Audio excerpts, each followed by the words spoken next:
Doctor Nitin Raut. अध्यक्ष महोदय,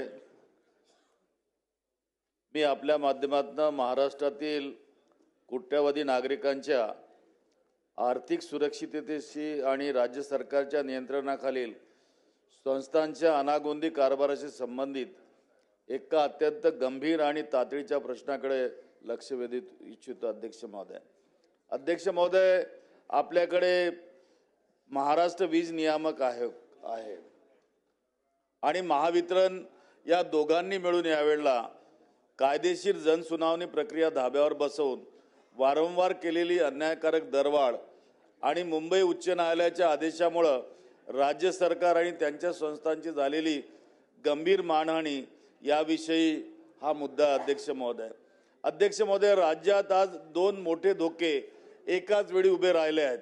एक, महावितरणने जनतेवर 11,750 कोटी अतिरिक्त वसूल करण्याची नवीन मागणी MERC कडे केलेली आहे आणि दुसरीकडे MERC व महावितरणने केलेल्या बेकायदेशीर दरवाढीच्या कृतीवर मुंबई उच्च न्यायालयाने जोरदार दणका दिला आहे.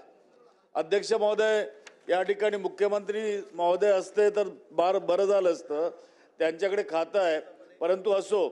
अध्यक्ष महोदय, MERCचा बेकायदेशीर कारभार आणि उच्च न्यायालयाचा दणका इतका जोरदार होता अध्यक्ष महोदय, कारण याच्यामध्ये जनसुनावणीचा खून झालेला आहे. MERC जी एक अर्धन्यायिक संस्था आहे, तिने महावितरणच्या दबावाखाली काम केले.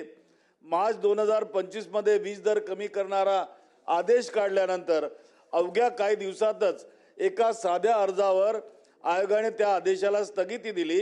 यानंतर जनतेचा आवाज ऐकण्याची औपचारिकताही पूर्ण न करता 25 जून 2025 रोजी एकतर्फी दरवाढ निर्गमित केली. अध्यक्ष महोदय, या आदेशात MERCने स्वतः आमच्याकडून चुका झाल्या आहेत अशी कबुली दिली आणि जी महावितरण कंपनी पूर्वी 4,200 कोटी फायद्यात होती, तिला थेट 41,000 कोटी तोट्यात दाखवून तेवढा महसूल वाढवून देण्याचा अत्यंत अविश्वासार्ह जनतेच्या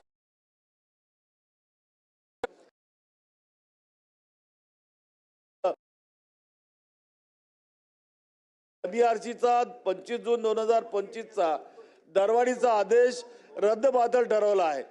एका नियामक संस्थेचे आदेश उच्च न्यायालयाने रद्द करणे ही या सरकारसाठी आणि राज्यासाठी मोठी मानहानी नाही आहे का अध्यक्ष महोदय, एकीकडे न्यायालयाने MERCला फटकारले असताना महावितरणने आता पुन्हा ग्राहकांकडून 11,725 कोटी अतिरिक्त वसूल करण्याची नवी याचिका दाखल केलेली आहे.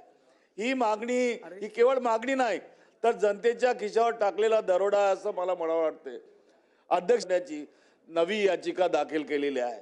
ही केवळ मागणी महोदय, माननीय मुख्यमंत्री यांनी वारंवार सभागृहात सांगितलं की वीजमुळे शेतकरी बांधवांचा उत्पादन खर्च वाढेल आणि लाखो तरुणांचा रोजगार देणारे उद्योग इतर राज्यात स्थलांतरित होतील. त्यामुळे 51 ट्रिलियन रुपयाचे नुकसान या ठिकाणी होईल. अध्यक्ष महोदय, स्वस्त वीज देण्याचे आश्वासन देणारे सरकार महावितरणच्या नियंत्रण मिळवण्याऐवजी महावितरणच्या कारभारावर नियंत्रण मिळवण्याऐवजी त्या तोट्याचा बोजा जनतेवर का टाकत आहे? या दरवाढीला या सर्व सरकारची मुख्य संमती आहे का असा माझा प्रश्न आहे अध्यक्ष महोदय. आणि म्हणून या गंभीर प्रकरणाची राज्य शासन तातडीने दखल घेणार काय हा माझा प्रश्न आहे. आणि सर्वोच्च न्यायालयामध्ये या संबंधी त्यांनी जाऊ नये आणि उच्च न्यायालयाचा आदर त्या ठिकाणी करावा अशी मी अपील या प्रसंगी करू इच्छितो. अध्यक्ष महोदय, MERCने कोणाच्या दबावाखाली जनसुनावणी शिवाय आणि नियमांचे उल्लंघन करून दरवाढ केली. तसेच महावितरणचा तोटा 4200 कोटीवरून 41,000 कोटीवर कसा झाला, या संपूर्ण प्रक्रियेत कायद्याचे उल्लंघन आणि अनियमितता आढळल्याने त्याची तातडीने उच्चस्तरीय न्यायिक चौकशी या ठिकाणी राज्य शासनाने करावी अशी माझी मागणी आहे.